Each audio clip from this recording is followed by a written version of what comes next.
Яңалыклар чыгарылышы үз эшен башлап җибәрде. Студияда Алина Валиева, исәнмесез?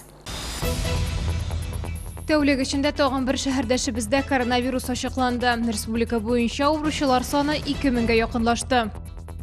Бердәм дәүләт имтиханнары бары тик вузларга керүчеләр өчен генә, төп дәүләт имтиханнары бөтенләй булмаячак. Мәгариф министрлыгы чыгарылыш аттестациясенә үзгәрешләр кертте. Турбаларны сынау башлана. 18 майдан 30-на кадәр кайсы комплексларда кайнар суны өзәләр.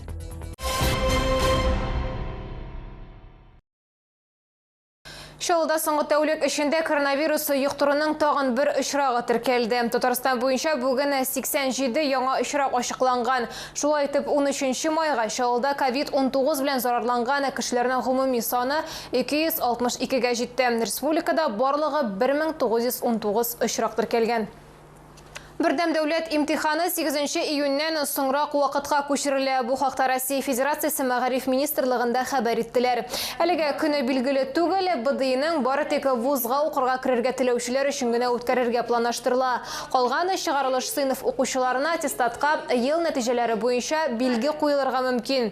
Роспотребнадзор таләпләре нигезендә санитар гигиена режимы сакланачак, аудиториядә укучылар саны кимиячәк, биналарда дезинфекция үткәреләчәк. 9 сыйныф укучылары өчен рус теле һәм математика буенча мәҗбүри имтиханнар булмый. Йомгаклау билгеләре еллык нәтиҗә нигезендә куела.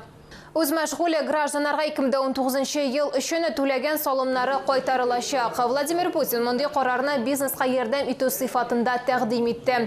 Ул үз мәшгуле гражданнарга 2020 елда салым түләү өчен бер минималь хезмәт хакы күләмендә салым капиталы бирергә тәкъдим итте. Шалыда 7800 үз мәшгуле кешегә дәүләт ярдәме кирәк. На сегодняшний день мы располагаем только той информацией, которую огласил президент страны Владимир Владимирович Путин. Естественно, после этого должны появиться документы, определяющие и порядок предоставления той помощи. В частности, это МРОД каждому самозаняту зарегистрированному. Есть у нас свой чат, есть телеграм-канал, где мы сразу совсем свежую информацию располагаем. Эшмәкәрләргә дә ярдәм чаралары күрсәтеләчәк. 1 июньнән предприятиеләргә һәр хезмәткәргә бер минималь хезмәт хакы күләмендәге кредитлар бирелә башлаячак. Кредит буенча ахыргы ставка 2%-ны тәшкил итәчәк. Калганын дәүләт субсидияли. Моннан тыш ай саен процентлар түләргә кирәк булмаячак. Бу кредитны хезмәткәрләргә хезмәт хакын һәм элек алынган кредитны түләү өчен кулланырга була. Әгәр оешма кимендә 90% персоналын саклап калса, кредит һәм процентлар тулысынча ябылачак. Предприятие шулай ук апрель һәм май айлары өчен хезмәт хакын түләү өчен субсидиялачак. Компания кимендә 80% хезмәткәрләрен саклап калган очракта кредитның яртысын һәм процентларны ябылачак. 18 майдан Шалыда җылылык шелтәрләрен сынау башлана. Бөтен шәһәрне озак вакытка кайнар сусыз калдырмас өчен эшләр этаплап башкарылачак. Яңа шәһәрдә шелтәрләрнең гидравлик сынаулары 4 этапта узачак. Беренче этап 18 майда старт ала һәм 31 майга кадәр дәвам итәчәк. Сүндерүгә эләккән торак йортларның исемлеген сез экранда күрәсез. Шаллы җылылык шелтәрләре белгечләре гидравлик сынауларны максималь нәтиҗәле һәм кыска вакыт эчендә тәмамлау өчен бөтен көчен куярга вәгъдә итәләр.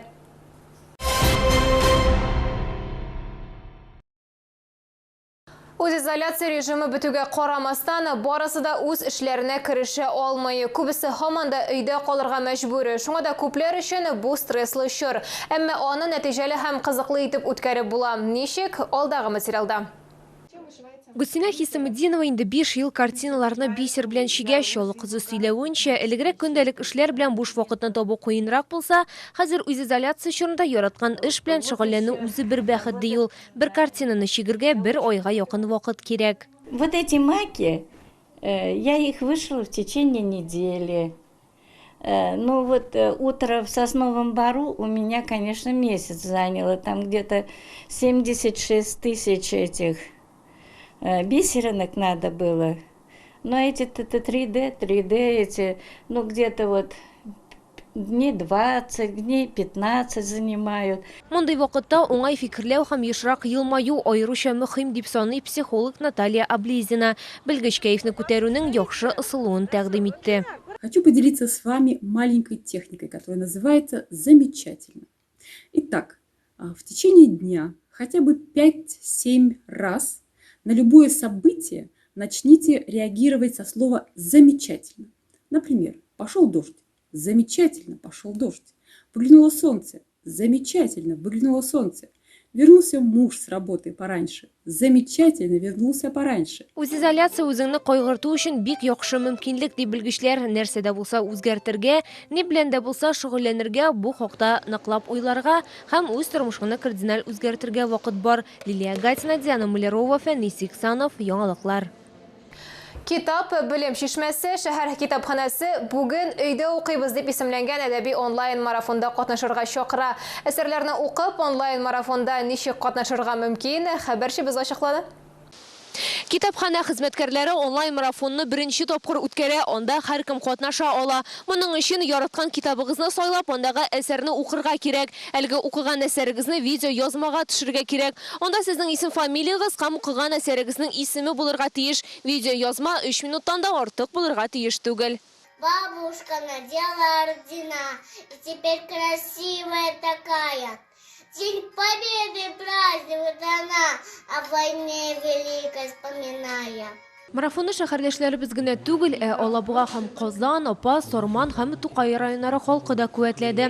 Теләгән һәркем 18 майга кадәр онлайн марафонга кушылырга мөмкин. Моның өчен үз эшегезне ВКонтакте төркемендә экранда күренгән хэштеглар аша калдырырга мөмкин. Лилия Гатина, Диана Мулярова, Фәнис Иксанов, Яңалыклар. Келесі мәгълүмат ураза тотучылар игътибарына 14 май көнне сәхәре 1 сагать 20 минутта тәмам булырга тиеш, авыз ачу 19 сагать 34 минутта башлана. Белгечләр ураза тоткан вакытта сәламәтлеккә зыян килмәс өчен туклануга зур игътибар бирергә киңәш итә. Кирәкле минераллар һәм витаминнарны тиешенчә алу өчен җиләк-җимешне күпләп ашарга тәкъдим ителә. Әйтик, сәхәрдә алма ашасаң, эчәсең килү кими. Сәхәргә эремчек, сөт өсте хәләлиттән әзерләнгән шулпа бик әйбәт. Карабудай, тар, дөге боткалары да тухлыклы. Кичкә шулай ук ит шулпасы, тавык, балык ризыклары пешерергә мөмкин. Ураза вакытында ризыкны кояш байыганнан соң таң атканчы азазлап ашасаң яхшы, күбрәк су эчәргә кирәк. Тоткан уразаларыгыз кабул булсын. Бу сезгә җирәсе соңгы мәгълүматыбыз иде. Мин Алина Валиева сезнең белән сау булашам. Игътибарыгыз өчен рәхмәт.